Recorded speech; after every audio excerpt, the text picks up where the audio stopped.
Hoy queremos hablar sobre dos temas. We're going to speak about two themes today. La primera, queremos preguntarte qué has pasado en tu región con clima y también con si hay con conflicto y acerca de clima también y cómo ha afectado tu trabajo este año. Este año ha estado muy tumultuo, ¿no? This year has been very tumultuous with conflicts in Ethiopia and in Ukraine, of course, and other places.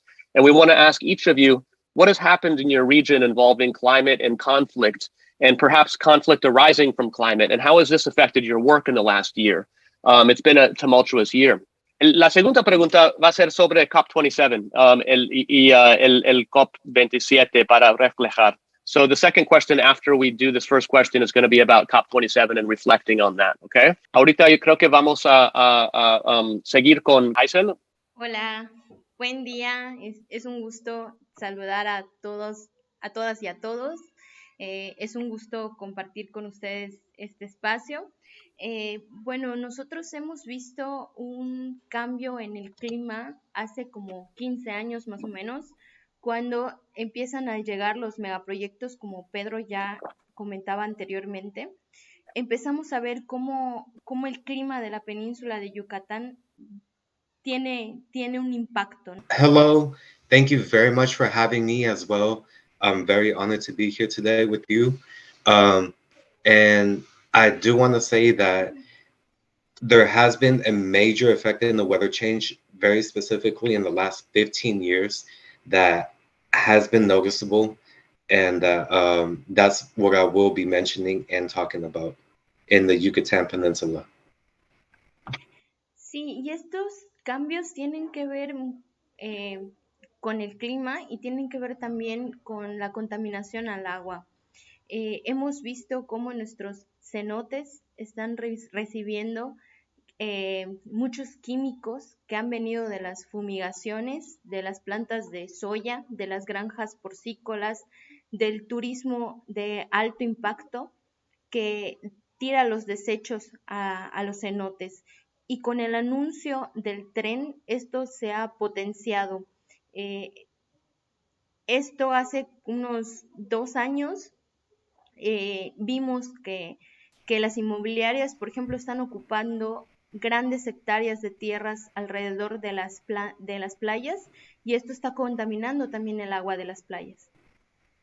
Okay, so what has been affecting that we've been noticing the climate is not just the mega constructions that they're doing in the area, which is part of the deforestation as well, and the moving and loss of animals. It is also the pesticides that they're putting in the areas, the chemicals for the crops, such as the soybeans and other locations, and also with the pollution of the tourism, which does play a major part of it as well.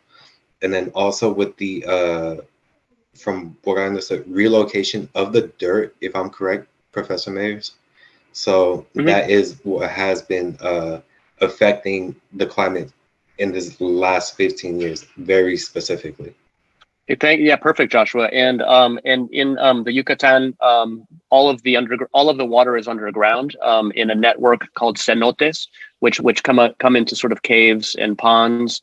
So the runoff of the pesticides, for example, can very easily contaminate all of the water at once in the Yucatan. So it's kind of a very dire situation because of the way that the water is underground in these interconnected cenotes. Gracias. Hoy por hoy se han hecho estudios al tema del agua y se han encontrado en el agua restos de glifosato, que esto provoca cáncer en las personas que la consumen, y también estos estudios se han hecho en la leche materna de las mujeres, y ha salido que lo que les estamos dando a nuestros hijos es leche con glifosato, y esto nos parece muy lamentable, nos parece muy triste, y como mujeres pues es un doble impacto, porque ¿qué les estamos ofreciendo a nuestros hijos? ¿Qué leche les estamos ofreciendo si cuando además es algo que se desprende de nosotras para nuestros hijos con el cariño de criarlos, de amamantarnos, y hoy lo que les estamos ofreciendo es veneno gracias a estas empresas que han venido a la península de Yucatán? So, what has been noticeable in the use of pesticides in the Yucatan area is that glyphosate, which is an herbicide, weed killer, it is the main ingredient that is found in the water that has caused and is known to cause cancer. And not just for the people who are ingesting it, but also for the mothers who are feeding their offspring, their babies. And it is very obvious that we know where the poison is coming from because it is from the pesticides that are put out in the area. Yes, and thanks to the pesticide companies, the major corporations, we are feeding our children venom. Gracias. Para terminar, nosotros vemos que un cambio de clima que se está dando en la península de Yucatán no es solamente con el ambiente, sino es también con esto que nosotros vamos viviendo día a día, con lo social, cómo nos vamos enfrentando a estos megaproyectos. Hace unos años nosotros estábamos enfocados en otras cosas, en la alimentación de nuestros hijos. Hoy estamos enfocados en defender la vida de nuestros hijos, y eso es un cambio también importante que se está dando en la península de Yucatán. So before this is my ending statement, that with all this that's happening, it is that we used to just focus more on raising our children and making sure we give them a better future. But now with what's happening, we have to fight for the better life and opportunity, not just for our children, but for theirs to follow, for the effects that is happening from these big corporations and big greed. I have a second question now. Hazel, you spoke so passionately about the children. You spoke so passionately about the children and the impact on your child and on the children of your region. What would you really like for the compensation to help develop education, develop health, and for the children's generation? Or is compensation even possible? I might just add. Joshua. Aisel, lo que quiero saber es de... Jonathan sabe que estabas hablando muy pasionalmente de los niños y cómo es que le ha afectado todo de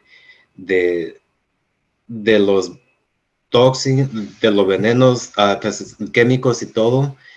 ¿Qué es lo que tú quisieras decir? Más sobre el COP27 y están hablando sobre compensaciones, ¿no? De los países ricos y cuáles compensaciones podrían ayudar a esta situación, o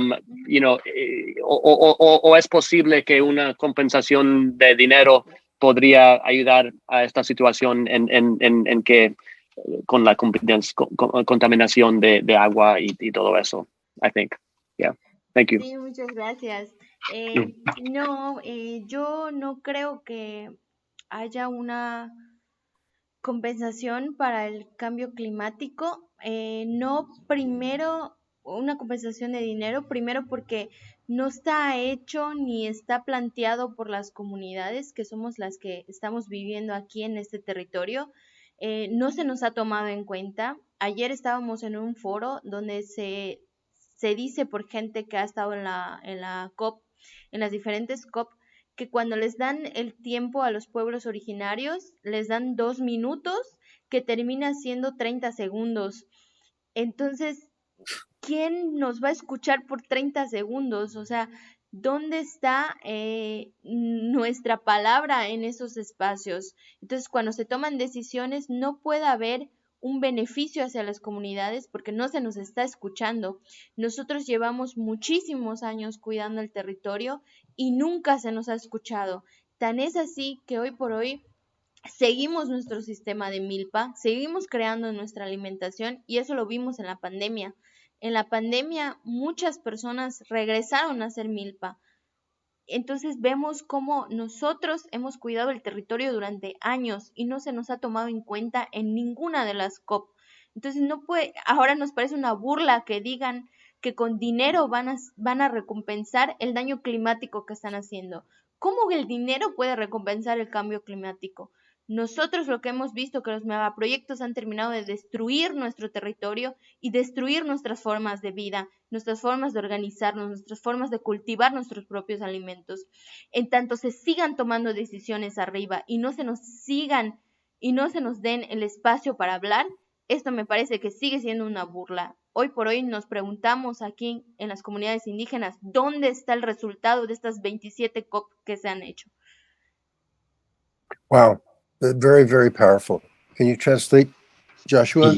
Yeah, so yeah, it's not that we're seeking any compensation or anything of that sort, because it's not just from this COP27, but also from times prior when they ask us as the people who have been here for years and been taking care of the land for decades, centuries, and millennia, is that it's just we're not seeking any compensation. It's how is it that they're actually trying to ask us, and as opposed to giving us say 2 minutes of our time to ask us for us to respond, or 2 minutes, they're giving us 30 seconds, and they're really not letting our voices be heard, because during the time of the pandemic when COVID hit in 2020, was that a lot of people, they were going back from the modernization, going back to the old ways of going back to milpas and going back to doing what they were doing. And in reality, when all was said and done with this modernization, is that the people were going back to doing what they have traditionally been doing, and is not to seek compensation for for any financial compensation.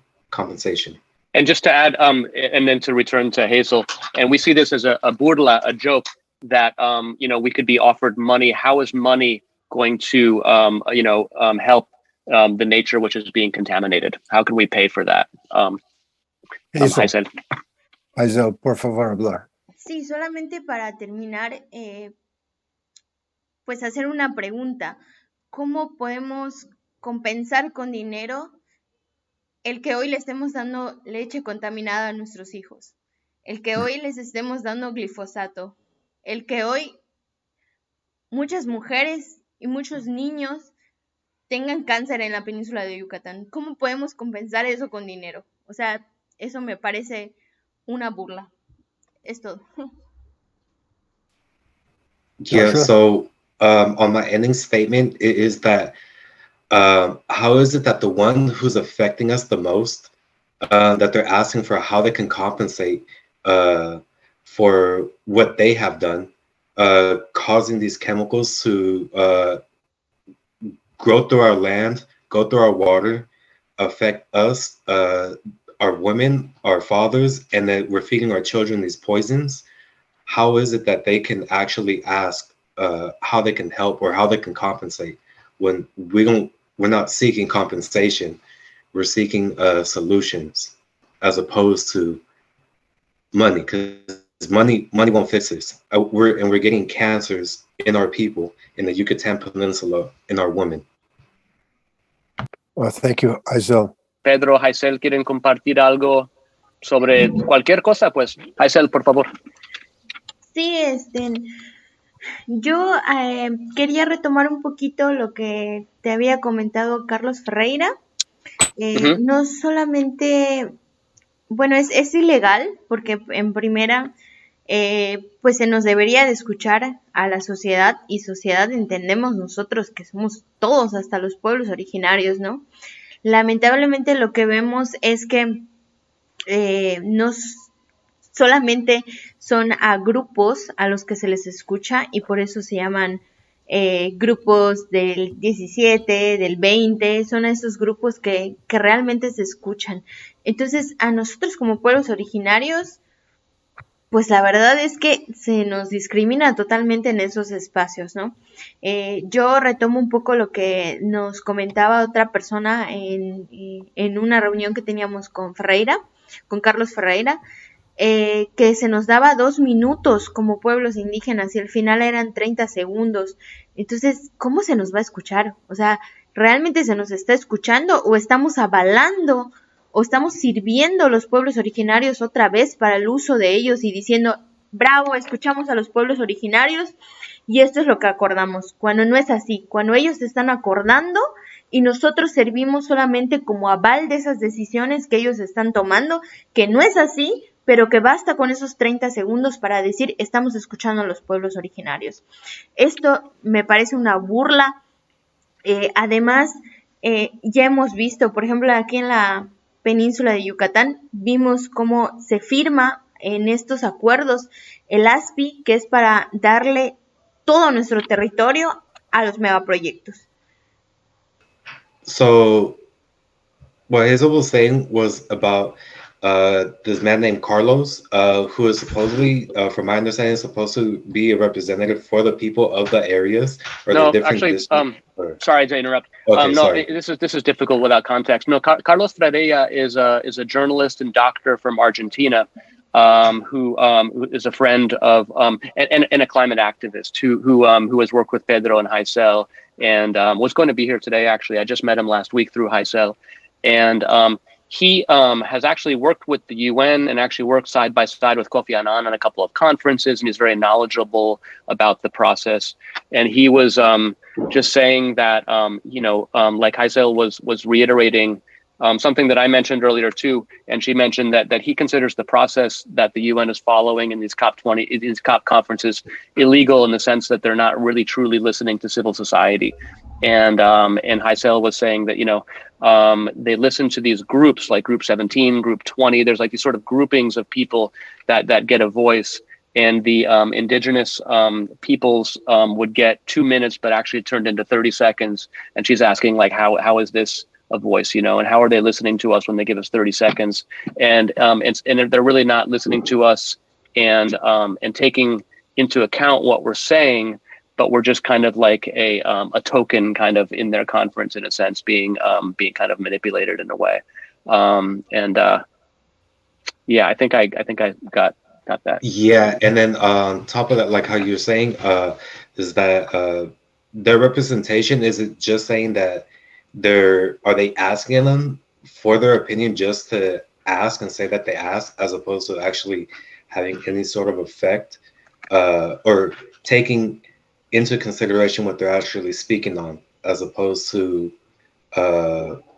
just having it documented and saying that they helped or exactly ask if they could help? And that's like she said earlier too, it was like it's just a joke. Exactly, and it's and Heisel es como el mismo que el gobierno de México cuando están preguntando a los indígenas si quieren el tren o no. Es un proceso similar, yo creo, ¿no? Es como un teatro realmente no están preguntando, escuchando, pero es un teatro para ver cómo están preguntando, ¿no? Sí, exactamente, yeah. Steven, me parece muy, muy pertinente lo que comentas, porque nosotros lo hemos visto aquí en México. No solamente se han hecho consultas a modo y estas consultas tienen que ver y se hacen con ejidatarios, con personas que son líderes ejidatarios, y estos líderes son por lo general hombres. Y no es una consulta comunitaria, porque para nosotras, por ejemplo, las mujeres, nunca se nos preguntó.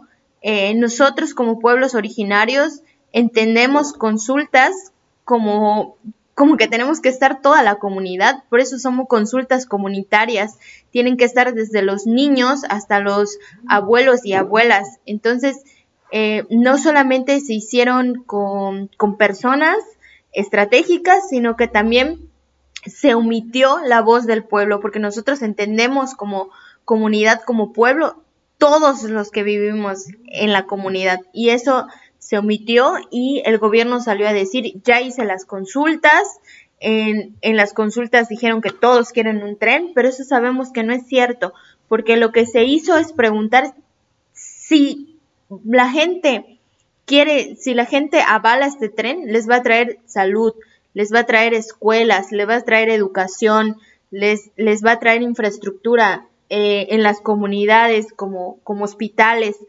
Entonces la gente a eso dijo sí, no dijo sí al tren, dijo sí a lo que falta en las comunidades, a estos espacios que en las comunidades faltan. Mm-hmm. I can translate a little bit, and Joshua, feel free to chime in. So, Okay. Heisel was also, and Heisel and I both compared the way that the UN sort of puts on a theater of listening to indigenous people to make it look like they're listening when they're actually not really listening, to the same theater that the Mexican government does in Yucatan when they do these sort of consults, and they say they make kind of a theater that looks like they've consulted indigenous people about, whether they want the train or not.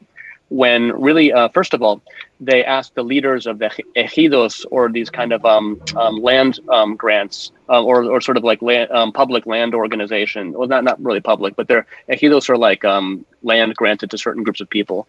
And the leaders are all men, Hazel says.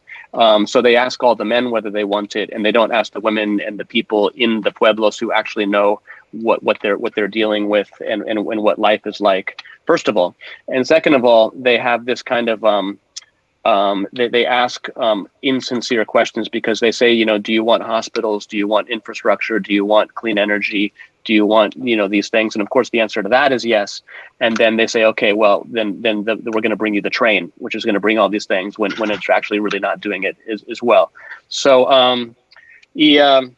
yo creo que sí, siempre estamos preguntando cómo podemos como sanar el medio ambiente y la naturaleza, ¿no? Pero la primera pregunta que tengo es que primeramente estos esfuerzos tienen que parar de destruir la naturaleza, ¿no? We keep asking, like, how can we heal the planet, and how can we heal nature, and my first question is kind of like, first we have to stop destroying nature, right? And there's just like the destruction is so grand, that the first step to healing the planet has to be to stop actively destroying it, right? I'm sorry, I think it's really true what Hazel is saying. I regret that some of the women we have been communicating with over the last year were not able to join us, but Hazel, you are a great spokeswoman, and your passion comes through, and your genuineness comes through. Could you just quickly translate, and then I have one more thing to say. Yeah, es muy cierto lo que estás contando cuando la gente o cuando los gobiernos y todo eso que llegan la gente para hacer preguntas, o también unos presupuestos también, que la mujer no está muy representada, o si algo no representada, y lo bueno que tú con ti mismo y con tu voz también, que lo bueno que tú sí eres una parte parte de las mujeres que sí andan representando muy bien para las mujeres. Thank you so much, everyone. Thank you, everyone. Thank you. Everybody. Thank you very much. Peace. Muchas Amazing. gracias. From Solito to Solidarity.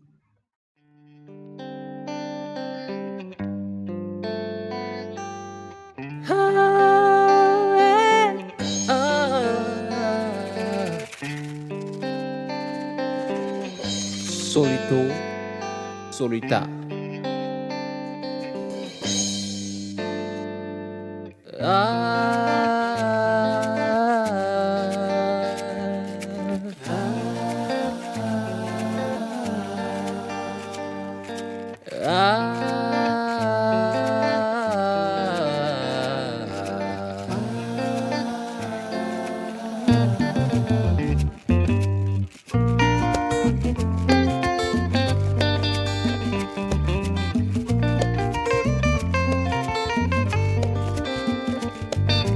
Solito à solidarité. Solito à solidarité. Solito